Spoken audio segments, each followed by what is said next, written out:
good, everyone, and welcome back to another reaction video. Today we're reacting to Game Theory Mario Kart World Should Not Exist. It's an interesting thing to say, in all honesty. I'm not really 100% sure on why the title that is said for this video is its title in general. In all honesty, it could be from, I don't know, how the whole thing is made. Maybe the world building when it comes to the racing. I don't know.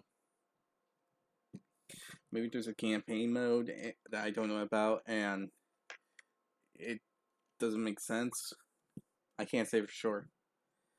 But I guess we will find out in a second. So let's get on to the main point. I hope you all enjoyed this video. If you did, hit the like button below, hit the subscribe button to support the channel, support the content provided, and so on and so forth. Hit the notification button, be notified immediately when a video comes out. If there's any videos you'd like to recommend that I should react to, put it down in the comment section below, and I'll check that out as soon as I can, along with the video that would soon come after if you have put down any video ideas you guys want to see. The link to this video is going to be down in the description below. And yeah, other than that, give Game Theory some love and support for the video that they made, and let's get started. So let's go. Mario Kart World makes no sense. From its rivers that defy the laws of physics to biomes that are way too close together, I see Nintendo decided to leave the old science textbook back in the garage. But if you did take the science of this karting-themed world seriously, what you'd find is that this island is implausible at best and completely inhospitable at worst. Hello, Internet! Welcome to Game Theory, the show that knows it's Mario's world, we're just living in it. You know, it's hard to believe it's already been nearly 3 months since the release of Mario Kart World, and in that time, players have dominated all the tracks, found all the shortcuts, and explored just about every inch of this massive open world. But as I was playing through the game myself, I couldn't help but think that something felt off about this go-kart world. Besides the economy we spoke about last time. No, something felt off about the island itself. I found myself slamming on the brakes quite frequently to say, wait, this island doesn't make a lick of sense. And that line of thinking sent me down a rabbit hole longer than the new Rainbow Road. But when I got to the end, I found something far worse than a checkered flag. Because not only would the geography of this island make life a living hell for these racers, but the real truth is, there's a metaphorical bullet bill barreling down towards the inhabitants of this island, and when it catches them, well, let's just say even Lakitu won't be able to save them. So call me Rosalina, theorists, because today I'm going to be taking you on a bus tour across the Mario Kart World Island to explore the land, air, and sea in order to reveal how strange the geography of this world is and how it will affect both the races we see on track and the people who call this island home. From the moderately inconvenient to the existential threat that will affect all life as we know it. One of the first things that caught my attention about the geography of the Mario Kart world was its numerous rivers. As I'm sure you're aware, rivers are pretty important for civilization to exist. It's going to provide a source of fresh water for the citizens, it makes the movement of people and goods more convenient, and in the case of Toad's factory, it can provide a source of power. Now, rivers don't just spawn out of nowhere. They have to start at a source. From there, they continue to flow downhill until they either reach the ocean or they pool up to form lakes. But if you've ever mindlessly explored rivers in games, or you've watched any Austin video, you'll know that video game rivers don't always follow any sort of logic or realism. So I hopped into my kart and traversed up and down the rivers in the Mario Kart world to map them out and see if they made any sort of logical sense. The short answer is they kinda do, but also not really. I mean, the waters around Toad's factory just stopped flowing for some reason. But honestly, that's the least of the things I discovered. Let's start with the good. You see, there's a pretty hard and fast rule when it comes to rivers in the real world. They always flow downhill. Thankfully, in the Mario Kart world, they've kept some semblance of realism, as all the rivers do in fact flow downhill, either towards the sea or one of the island's many lakes. Well, that is with one exception. Yeah. Oh. In the southeast section of the map, just underneath Great Question Block ruins, there is this massive... Okay, so that's the issue. I I wouldn't be sure about the conclusion myself on what was being said, but yeah. So basically, this is a whole case scenario that of ab abnormalities like that, like this giant pillar of water that goes up to the sky and all that. That's the thing that makes the saying of the title makes sense. Okay, so it must be a lot if it's gonna be a big issue like that. geyser that is just pumping gallons and gallons of water into the sky. Let's just set aside for a minute the physics of how this geyser could even be possible. The sheer fact that it does exist will end up having some major implications on the climate of this part of the map. You know the expression, what goes up must come down? Yeah, the same is going to be true here as well. All of that water vapor that's being pumped into the atmosphere will eventually condense to form massive rain clouds that will inevitably bathe this section of the map in a near permanent rainstorm, so long as the geyser keeps pumping. And speaking of the geyser, since it's pumping so much water out of the river, there's a possibility that over time, the flow of the river itself could be altered, leaving everything downstream, such as the faraway oasis, without a source of water, turning it from an African savanna into a dry bone desert. But enough geyser talk. Let's get back to the rivers. As I mentioned earlier, rivers don't just spawn out of nowhere. There's always some source of the flow, whether it's a massive lake or the water that runs off a snow-capped mountain. And so, I followed the Mario Kart rivers upstream to see if I could find the source of these mighty rivers. Most of them were pretty small and uneventful, but there's two in particular that really caught my attention. The lake located in the northwest of the map, just south of Dry Bones Burnout, and the source that springs directly from Dandelion Depths. Or should I say, sources. You see, Dandelion Depths has not one, but two sources of water. One that flows north towards Acorn Heights, and one that flows south towards Cheap Cheap Falls. Now, when you actually investigate the specific spots where the rivers actually begin, you end up finding that all of the water is spurting out of these little holes in the wall. And as I'm sure you know, water doesn't come from rocks. However, there may be a scientific explanation to explain where this water does come from. Just east of Dandelion Falls, there is a big snowy mountainous section of the map that contains Starview Peak, Sky High Sunday, and DK Pass. In the real world, water that melts off mountain peaks often ends up flowing downhill to become the ultimate source for various rivers. But those water sources don't always flow on the surface like a river. Take Evian, for example. The water that Evian bottles up and ships to hotel fridges around the world originally starts its journey as the snow that falls on top of the French Alps. As the snow melts, it seeps into the ground and takes a 15+ year journey, slowly flowing downhill underground, before it eventually pops up at the spring located in the town known as, wait for it, Evian-les-Bains. And when it comes to the mysterious source of Mario Kart World's eastern rivers, the same thing might be happening here. Water from the top of the snowy mountain is filtering underground and eventually popping out at Dandelion Depths. Let's just hope that Wario doesn't get any ideas about opening his own bottled water company. But even if he does, you'll be able to pay for it with today's sponsor, Chime. Chime is the #1 most loved banking app that Okay, so well, it does seem possible at first. It also doesn't. Huh. When it comes to anything related to the snow area in Mario Kart World.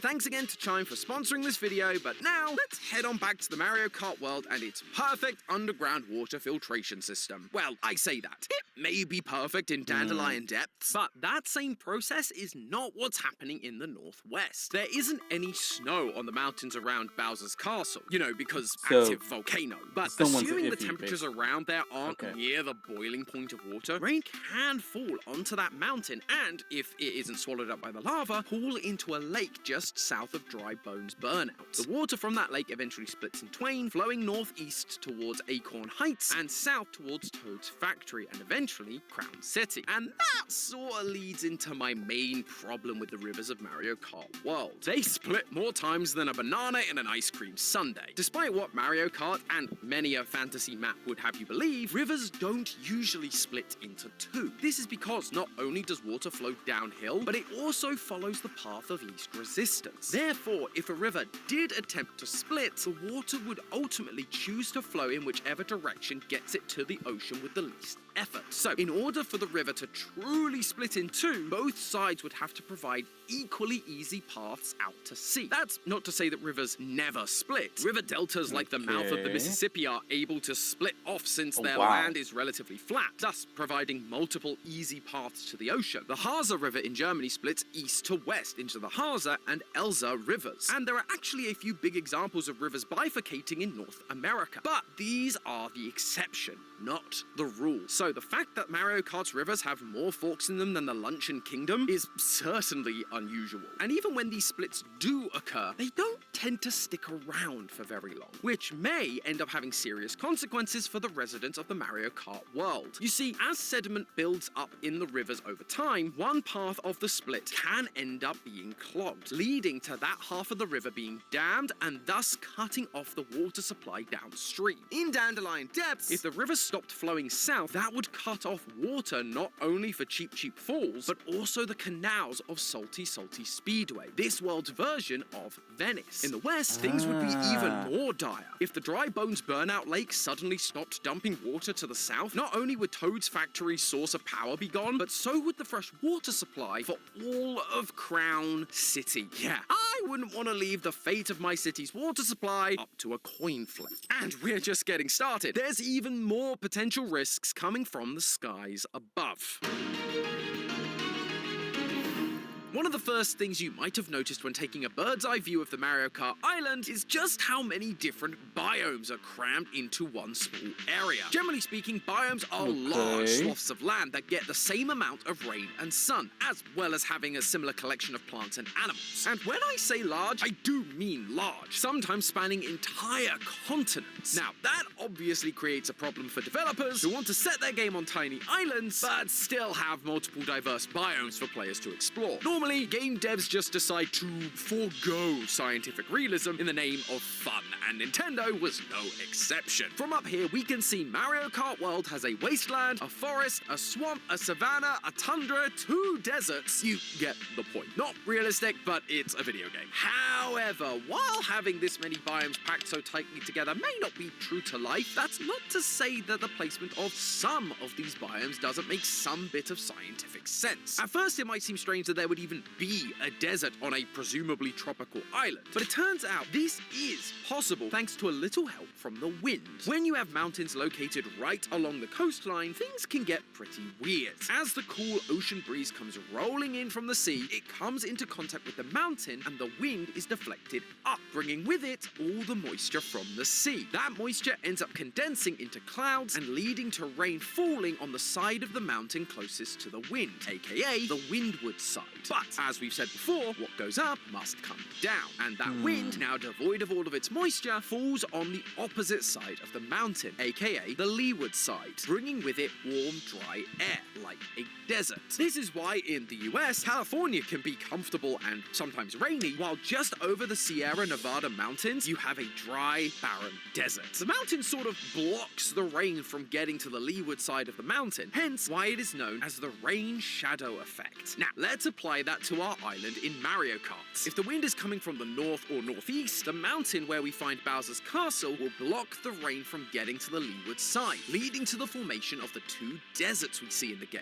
And it gets even better. Remember how during a rain shadow, we see that the windward side of the mountain ends up getting bathed in rain? Well, what do you see hovering over Bowser's castle? A permanent thunderstorm. Isn't it great when real-world science makes sense inside of a video game? But, you know, all of that wind cresting over the top of Bowser Mountain may also lead to the creation of what is quite possibly the coolest weather phenomena ever. Or should I say, hottest. Because once that warm, dry wind climbs over the mountain to the leeward side, it ends up forming these weird, unstable vortices of wind known as eddies. And if we take a look back at Bowser's Castle, what else do we find on the leeward side of the mountain? A whole bunch of lava. That's right, turbulent winds plus lava can equal what is known as a lava-nado. Now, unfortunately, these aren't just spinning towers of liquid hot magma, but they are no less cool. Instead, the high wind speeds end up picking up small bits of fire and lava and flinging them in different directions. Personally, I wouldn't want to be driving past that in my open-seat go-kart. Just saying.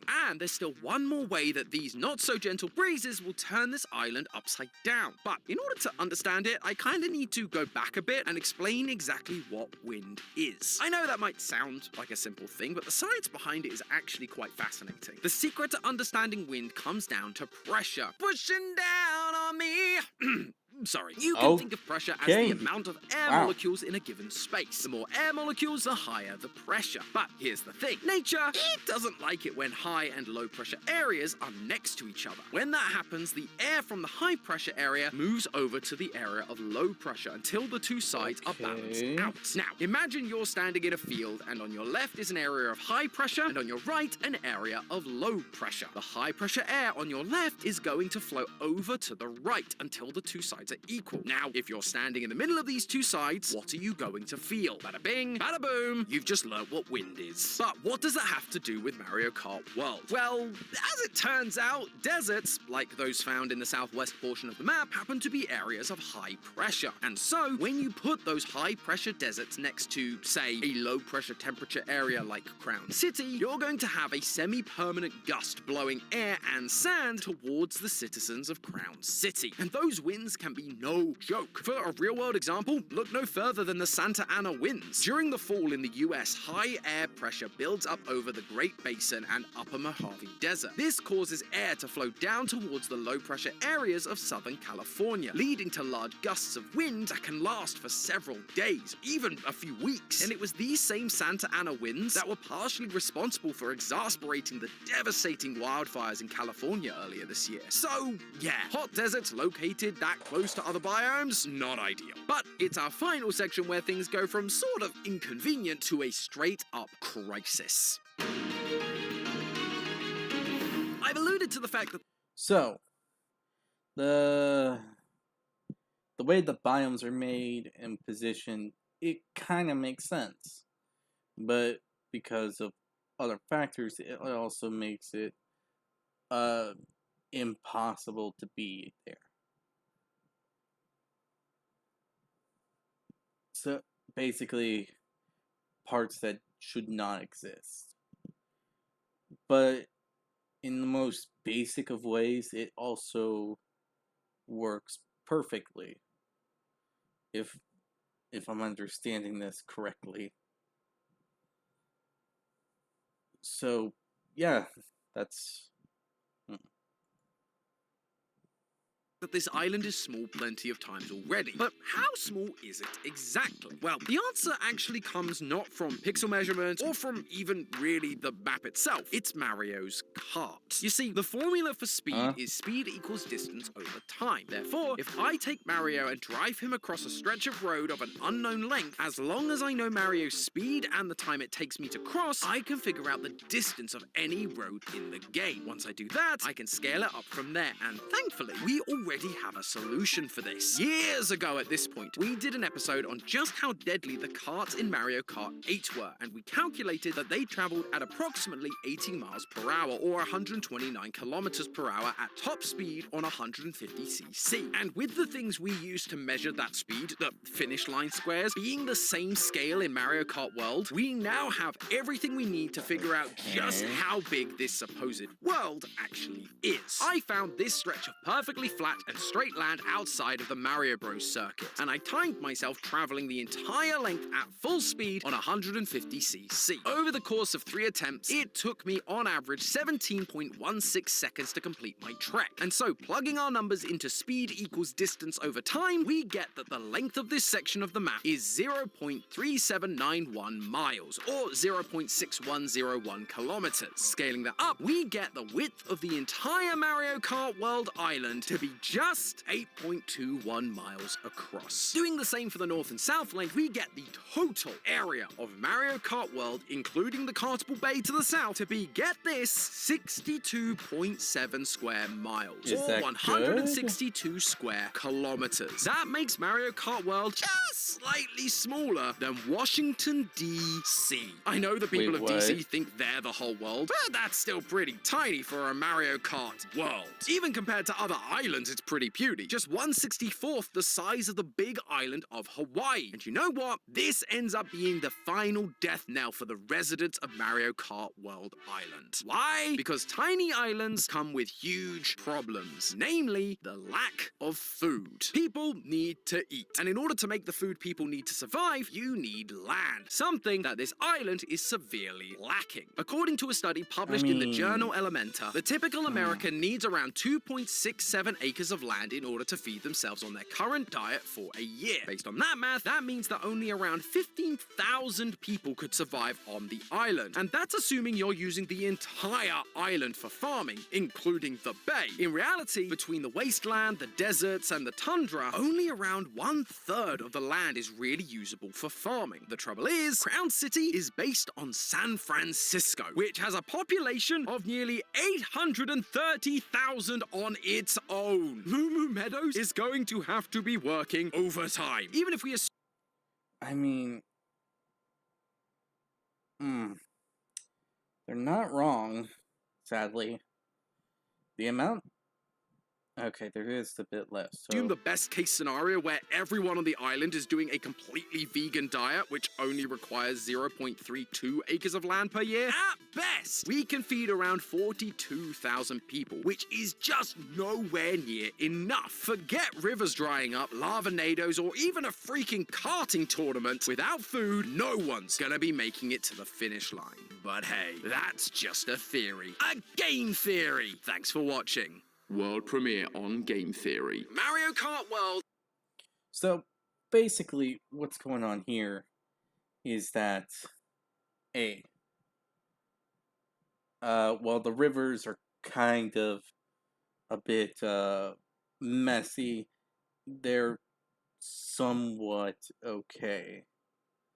There's some pluses, there's some minuses, there's just a lot to go when it comes to that. But admittedly, there's issues when we get to the whole thing involving the water going up to the sky. It's weird and a bit concerning, but not to an extreme level that would affect everyone and everything.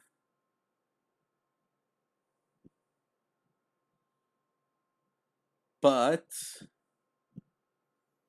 the way some rivers act and behave, yeah, it makes sense. It's not 100% perfect, but it's manageable.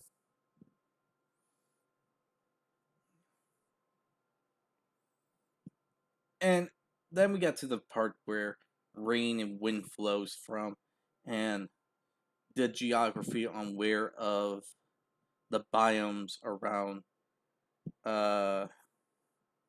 here works to a degree. I mean, if you analyze every single thing to the finest of detail, then it's not perfect. It has its issues, really big issues. But if you analyze it from the most basic standpoint, then it's alright.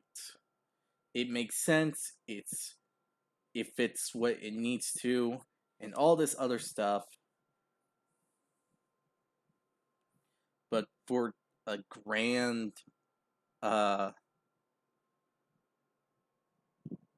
for like a big picture kind of thing, not so much.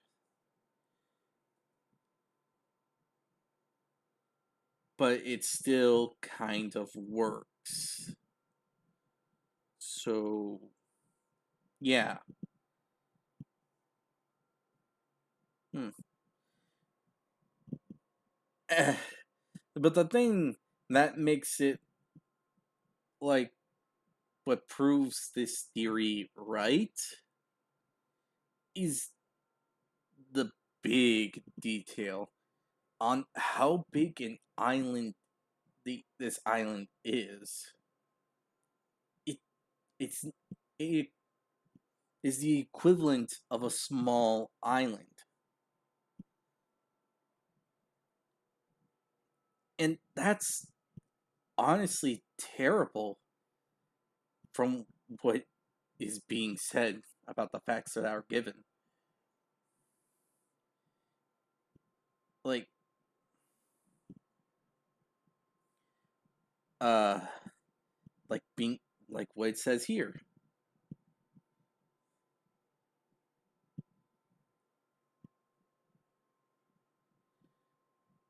It's so uh how do I explain it? It's so small, basically. The size of the whole thing, it's so small that in the grand scheme of things, it's just terrible. There's nothing positive about it. It's basically the end. You will basically have a lot of people dying here and there because of resources, because it's again a small island. Because if the the way everything is made around is true to word, like the population for each city is what's said to be from because inspirations of certain places in the real world, then population must be somewhat equivalent to the places that are being made. If not, it might be a fraction of it, but even then, that is still going to be a number to add up. And in the grand scheme of things, it'll just be something that prevents a lot of people from, well, surviving. Yeah, not exactly the best outcome because by doing all that, you don't really get a positive outcome. You get a really negative outcome that involves a lot of people just potentially getting off the gene pool. And that's honestly the most terrifying thing here. Because the only way for it to work is by doing everything uh by overtime. Like everything has to be instant, instant, instant, instant, instant, instant, and instant over and over and over again. And that's the terrifying thing about this one. When it all comes together. Jeez. Anyway, I hope you all enjoyed this video. If you did, hit the like button below. Hit the subscribe button to support the channel, support the content provided, and so on and so forth. Hit the notification button to be notified immediately when your video comes out. Now, with this all said, tell me what you think. Really do. Honestly, I find the fact that while there's some parts that make this makes you realize, okay, this place is kind of okay. It has some issues, nothing, but it's kind of like real world like stuff that people can live through and all that. And again, while there's issues, not completely awful to make it feel like, okay, you're gonna die any second now. I mean, be off the gene pool any second now. It's just weird. Again, this is a video game. It has its wacky stuff here and there, but it's okay. The last one, though, that's something no one can avoid ignoring. Yeah. So, again, hope you'll enjoy, and I'll see you all next time. Bye.